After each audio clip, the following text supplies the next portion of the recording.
I want to talk about Hitler for a moment. Why did 53 nations gathered against him? I believe it was because of his ideology. The fact that Hitler had an ideology made the world gather against him. All the other crimes he did was just a better explanation for the other nations to themselves. Why do they fight against him? But the main reason was that Hitler's ideology was too strong, and in some point the rest of the world understood one thing, that it might be really danger for them all, or later or sooner, and they started to fight against him. And now let's look at Putin. Putin has no ideology.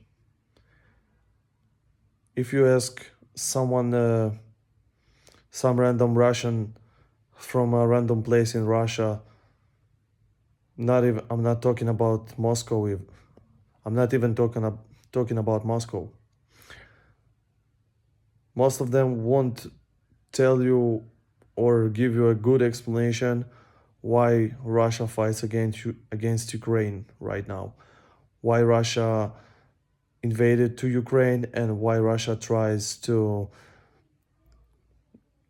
capture more ground in Ukraine. They just won't tell you they won't give you a good explanation. They will mumble something about NATO, and that this is our interests or stuff, but they won't tell you what actually do they want to do. What does Putin want to do? They won't ever tell you this. Nobody, in fact, knows that. A lot of what's called the quality press talk about, oh, Putin will mobilize another 400,000 of people. But what does that mean to someone who lives in Australia or Canada? Nothing.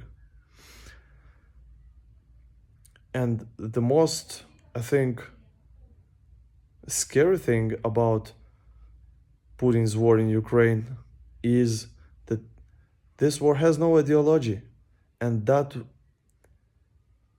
makes a lot of politicians from other countries look at Putin like just look at Putin and like see a dumb who sits on a throne.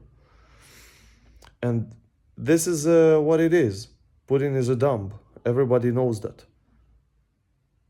But the counterintuitive thing is that because Putin has no ideology, and because he has no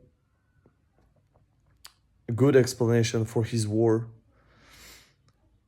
this thing freezes the world from gather against Russia and go destroy Russian army like once they've done to Hitler.